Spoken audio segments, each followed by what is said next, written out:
Surprise, surprise.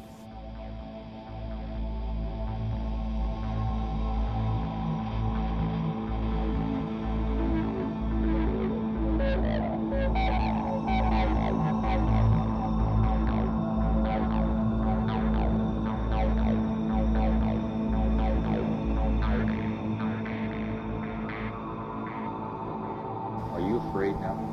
Are you scared? I'm home.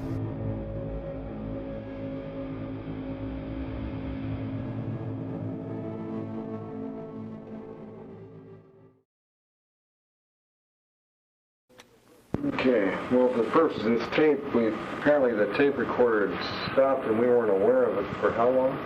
10 minutes or so? I would let you say 10 minutes. Well, anyhow, we had been discussing quite a bit, and the recorder was off. Okay, we were coming off Sunderland Road, and you turned right, which would be taking like northeast direction, or northeasterly direction, toward Marcola, but you didn't go clear to Marcola. Right. I think that's what you Right. were saying. I went up to where the front side or the back side, you call it, of Sunderland Road is, Yes. right up there by the bridge, and that's it. And then we came back down, and I think I had asked you how fast you usually drive that, and you were usually saying go about slow. 35 or so. Yeah. People honking. No, there was Honk hardly out there? anybody out on the road. I mean, when you drive like that, is that how you usually drive out to that area? Well, we haven't been out to that area the kids and I have never been out in that area, ever. But whenever we do our driving, it's that slow. And no, there's hardly ever anybody. We usually go in the evening because that's the quietest time of the day for us. We've already had our supper, and the kids are being wound down from school and stuff like that. So that's usually we go out towards the evening and do our driving, and nobody's ever out. Everybody's at home eating. You mentioned about, you just said you'd never been out in that area ever. Except that my dad took me about 2 weeks after I got here. He took me up Marcola to, I don't know wherever that is up there, and it crosses over, but anyway, somehow we got on Deerhorn Road, and we came back down Deerhorn. But you'd been out to the Plurds before. Right, I've been out to Heather's A house. couple of times. Yeah, the first night I was here, we went out to Heather's. I took her home. My dad showed me how to get there, and it was at night, and I didn't remember it very well, but I How remember. did you meet her? We started, whenever you start in a post office, you have to go through training. Oh. And She's with the post office department. yeah, Oh. she's a carrier also. And we started the same day, and we were in the same training class. We were the only two people in the training class. So that's how I met her. All right. And what else were we talking about that didn't get on the tape? Mostly about Nick. Oh, you'd made a phone call and Yeah. talked with Karen. Karen. Okay. Karen, That's how which is Nick the girl. finds out. Right. I was saying how I didn't want Nick to find out about this because Nick is the type of a person that doesn't like hassles. I explained to you how I had viral meningitis at the first of the year, and he turned his back on me. And I don't really think it was so much the illness as the fact that it was a kink. It was something that he had to deal with, and he didn't want to. He likes a nice, smooth life. He likes women to take care of him and cater to him, and he just sits back. All he has to do is work. Is that what you did? And yeah, but so does his wife. Oh. But so he's got it made either way. But he enjoyed being with me more. We had a lot more things to do that were fun. There were just ways that I made him happier than she did, and so that's why he felt a stronger attraction to me. But with me being out of the state, the attraction, if he wanted to have just a little bit better, he's got it fine with his wife. They don't get along all the time, but basically they do. But if he wants the stronger attraction with me, he had to move to Oregon, and he didn't want to. So anyway, that was a kink. But I was saying that I didn't want to tell him about this incident because I knew it would scare him off for good. And I didn't want that.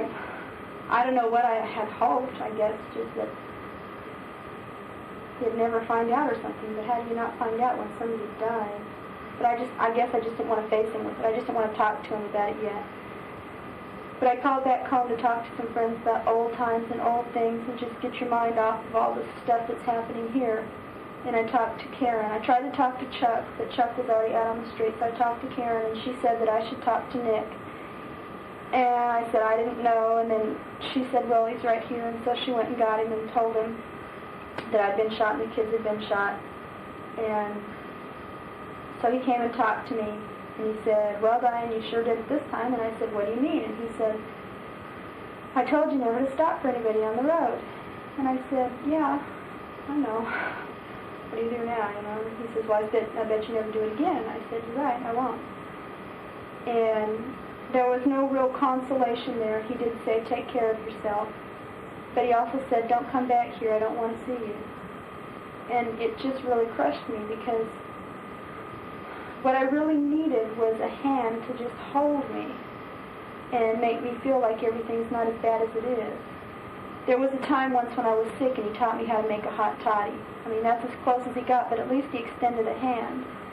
And this time he didn't even do that. I don't know, it just was not good. And I knew it wouldn't be, because Nick doesn't like kinks. He doesn't like wrinkles in the work.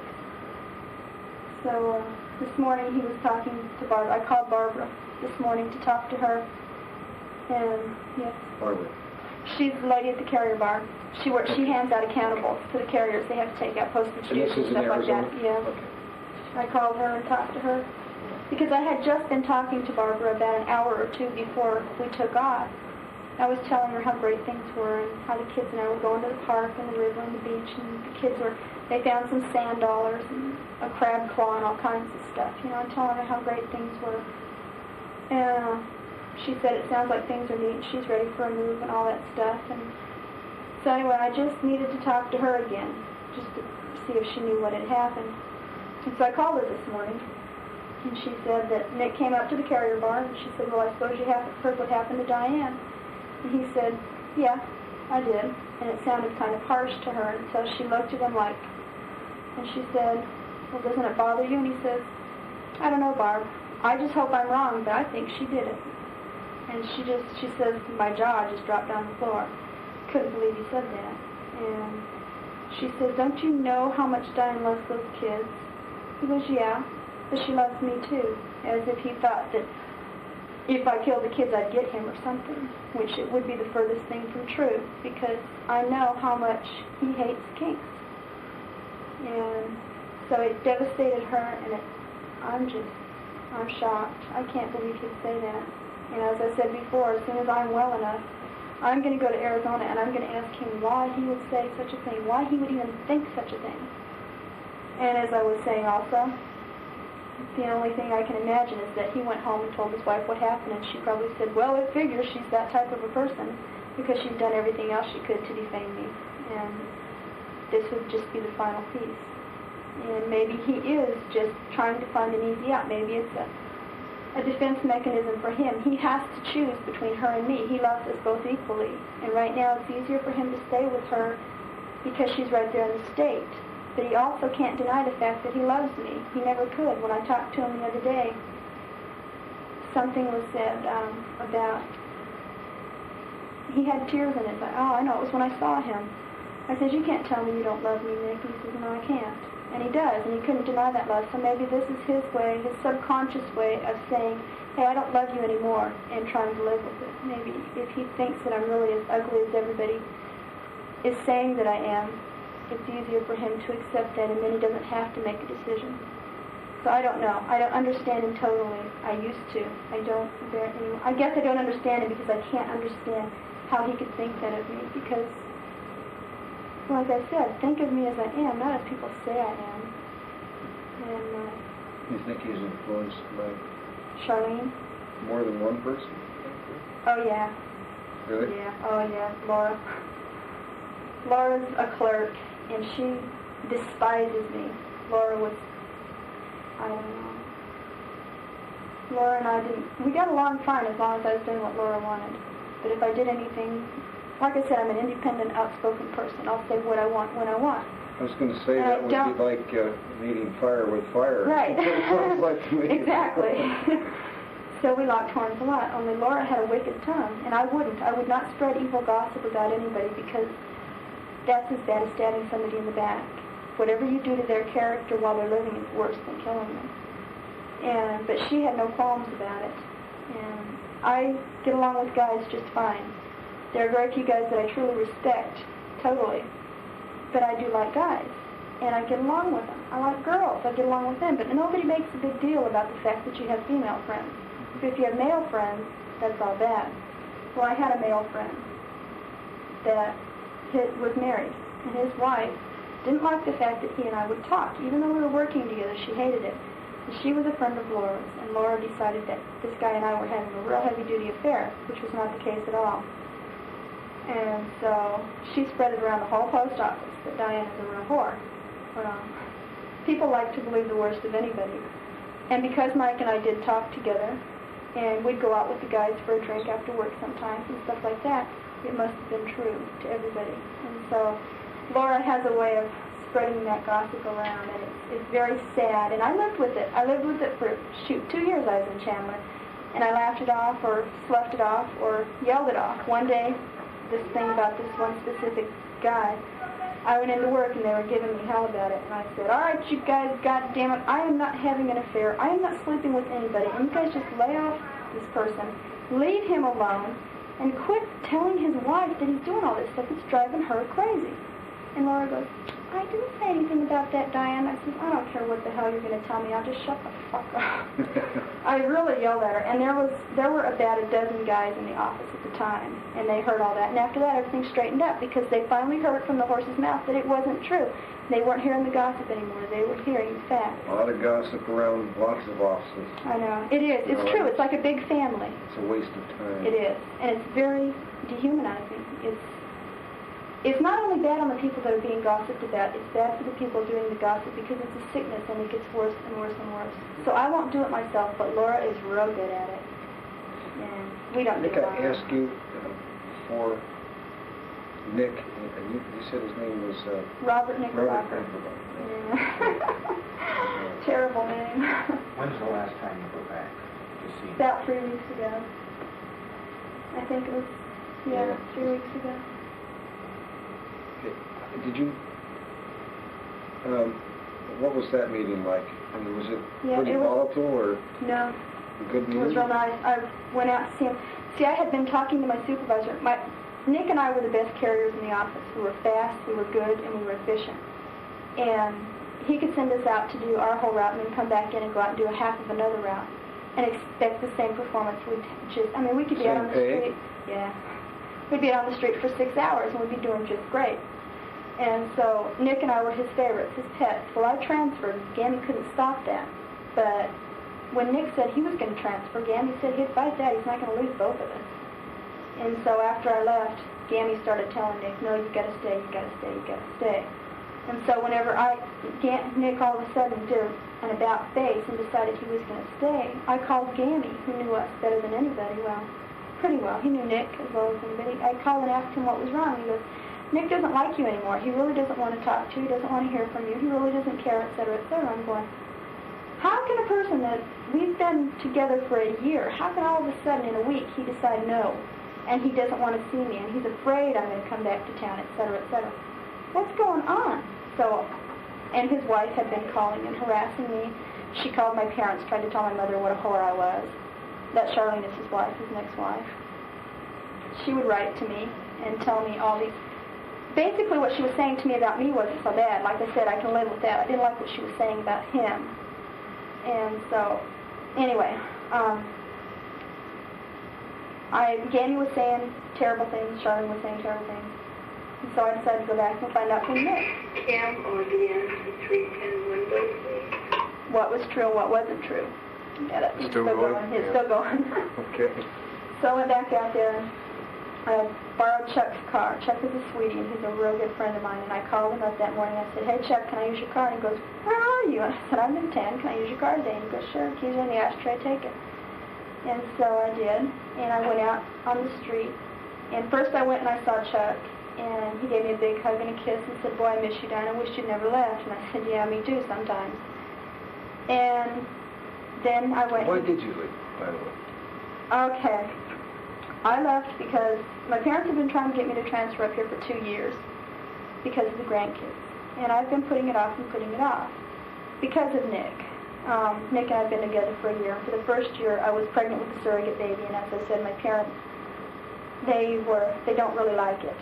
And so I didn't want to bring it here defame them in the community because they thought badly of it. And so I stayed there for 2 years. They really only tried for the past year, I guess, getting me to live there. But I was with Nick, and I didn't want to leave. Well, I could see Nick. He would come and be with me, and he wanted to be with me. And then the guilt would override him, and his wife's nagging, and her perplexed questions on Nick, I don't understand what's happened to us, etc., etc., the guilt would just flood in on him, and he'd go back to her. And then he'd come and tell me, no, Diane, we can't keep this arrangement anymore because it's driving me crazy, and I'd cry, and I'd say, fine, whatever. And within a week, he'd be right back because he really enjoyed being with me. We really were a good team. We worked good together. We laughed together. We could do anything together, and it complemented each other. We were just made for each other. And he couldn't fight that. And he loved me, and he couldn't fight that. But he would always be overridden with the guilt about her, too. He says, one day he said, at night when I go home, he and his wife used to sit at the kitchen table and talk. He goes, I can't even sit and talk to her anymore because I see you instead of her. And he says, I just can't do it. When I lay down at night in bed, I think about you instead of her. And I can't keep doing that. And so... He told you this just... No, this was a long time ago. A long time ago. And that's why I say, as a pattern, he would stay with me. He'd want to be with me, but he would stay with her out of obligation. And she would say something ugly about me. She finally found out what was going on, and she'd say something ugly about me, and he'd jump right to it. That does make sense. That's why he said that. He'd jump right up and believe her, because he says, she's never lied to me before. Why would she lie to me? And then it would turn out I could prove to him that it wasn't true, whatever she'd said. And he would say, oh, okay. And just different, I can't think of any specific instances right now, but different little things like that. She would, like, okay, one time she said I called and hung up on her. And Nick says, where were you last night at 4:30? And I said, I was driving from here to Phoenix. And he says, why? And I told him why. And he says, oh, why? And he says, because Cheryl got a hang-up phone call. And she says, it was you, and I just wanted to make sure it wasn't. But he believed her until I could prove to him that I was on the road. How the heck am I going to call? So it was just things like that. He's too ready to believe the worst. Like, typical, I guess. I never thought that of him. I never thought of him as a typical person, but I guess in a way he is. But he doesn't like kinks, like I said, and if I'm calling and harassing Charlie, he doesn't like that. But anyway, so he was caught between doing what he wanted to do and what he felt that he needed to do. So this last time, he moved out of his place. He was living in an apartment. He and I were getting along just fine. And then Charlene did something, and it just screwed him up real good. And he said, that's it. I'm taking off for Texas. They came from Texas. I'm going to go think for a while. And he took off for 2 weeks. He didn't tell me he was leaving or anything. And I was pretty much staying with him at the time. And he had been promising to make me popcorn and stuff like that, which he never got around to making the popcorn, because I'd stay with my kids in the evening. After they would go to sleep and my sister would come home, I'd go on over to Nick's. So and it was usually late enough that it was too late to make popcorn and sit and eat in the middle of the night. You know? So anyway, he took off for Texas at this time. He was gone for 2 weeks, and during that 2 weeks, Eugene Oregon called and said, hey, do you want to transfer to Eugene? I said, yes. And the reason I took the transfer was because I couldn't stand to watch him go crazy forever. He would have forever gone back and forth between her and me, and it never would have resolved anything. I would have been his mistress forever and ever. And I don't like that. I'm better than that. I deserve better than that. I deserve as much as anybody else. And so I couldn't stand there and watch that anymore, because he'd get real bad headaches. It was just bad on him. And so when he came back, I was supposed to leave in about 2.5 weeks, and he came in 3 weeks. And he came back from his trip, and I said, Nick, I'm leaving. I explained to him that I was leaving. And he said, okay, that's fine. He's hard-headed as can be, and I still love that about him, but he's bull-headed, stubborn, male pride, chauvinist, if you want to call it, but I still love him. And he says, fine, Diane, maybe it's best that way. And that isn't what I wanted to hear, but I expected it of him. And I says, but I do want you to have some pictures that were taken of me, some professional pictures. Did you see the pictures on my TV? Yes. The pictures of me. And the pictures of Nick. The pictures of Nick on the TV is the man. That's Nick. That's who that is. Yeah. We were wondering. Yeah. Of course, who else would it be? So anyway, I wanted him to have those pictures of me because I was going to be gone. And he saves pictures of, he's not a flip person. If he loves somebody, he loves them, and that's it. he doesn't just sleep with anybody. And so I wanted him to have pictures because he had pictures of every girl that he'd ever really been close to, and so I gave him the pictures. And he took them and he said, okay, fine. Then the next day after work, he says, Diane, I want you to come over to the apartment for a while. And I said, why? And he goes, because I want you to take some rain gear. It rains a lot in Oregon, and I had no rain gear. I was from Arizona. I'd only been a carrier for 2 years, and he was from Texas where it rains a lot. Does it rain a lot in Oregon? Yeah. I'm finding out that it does just a little bit more than Arizona, but it's a nice rain. It really is. So he says, I want you to come get some rain gear. I don't need it here in Arizona, and you just come and get it and take it with you. And I said, okay, fine. So I went to his apartment, and he ended up teasing me, and I said, Nick, please don't tease me. So we ended up fooling around, and then I looked at him later, and I said, why did you do that? And he goes, because I was teasing, and it wasn't fair. So we ended up fooling around, and then the next day, it was the next day, after work, he was just fine. He was just the same old Nick. We were still buddies at work, still real close, but there was no real intimacy. You know, we were just... But that's what I really loved about us. We didn't have to ever really fool around. There was just an intimate closeness that a lot of people never have. And I'll never forget that, and I'll never regret the fact that I had a relationship with him because of that. He made me feel special no matter what. So anyway, there was still that closeness between us, and he couldn't take it away, and he couldn't deny it. And that night, it was on a Wednesday, he called me up about 9 o'clock, and he goes, Diane, do you still want that popcorn? I went, yeah, where are you? And he says, I'm at the apartment, come on over. Well, up until then, he'd been back at Charlene's house. So I went over there, and I was sitting on the bed. It was just a one-room apartment type thing. I was sitting on the bed, and he was walking around straightening stuff up and dusting because he hadn't been back there since he had gone to her house. And he's super clean. I mean, the man irons his Levi's. He's immaculate. And he was walking around, and I said, I kept biting my tongue, and I said, Nick, I am dying to find out what is going on. And he goes, nothing. I haven't been drinking. I haven't been smoking. Charlene and I haven't had a fight. I'm just not happy there. I'm not comfortable with her. I want to be with you. And I said, fine. And so from that point on, he said, I want you to move in with me and stay here, at least till you have to leave. And I said, okay. And then as the 2.5 weeks progressed, I fly, and I was taking flying lessons at the time, and I soloed before I left. And I was doing all kinds of stuff. He was doing all kinds of stuff. He went out flying with me one time, and he got to pilot the plane, and we just had so much fun. We'd go out with our friends and have our farewell parties and stuff, and it was so good. We were so happy. Once I was cooking supper, and he started big old tears right in his eyes. And I went over and I kneeled down and I said, what's the matter? And he says, it just makes me so sad when I think of you leaving. I mean, there were so many promises that were made, so many dreams that were planned. And he says, I want you to ask the postmaster to let you stay. And I said, okay.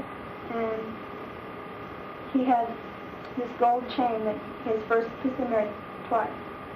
That's another reason he hesitates to get divorced again, because he's already been divorced once, and he's afraid they're trying her out, you know. He worries about it, because he is a person that likes to be cared for the rest of his life, and I guess Charlene had convinced him that I was unstable, and yeah, it all makes sense. God, of course Charlene says I did this. That makes me even more unstable, then Nick really wouldn't trust me. Anyway, all this comes together as I talk.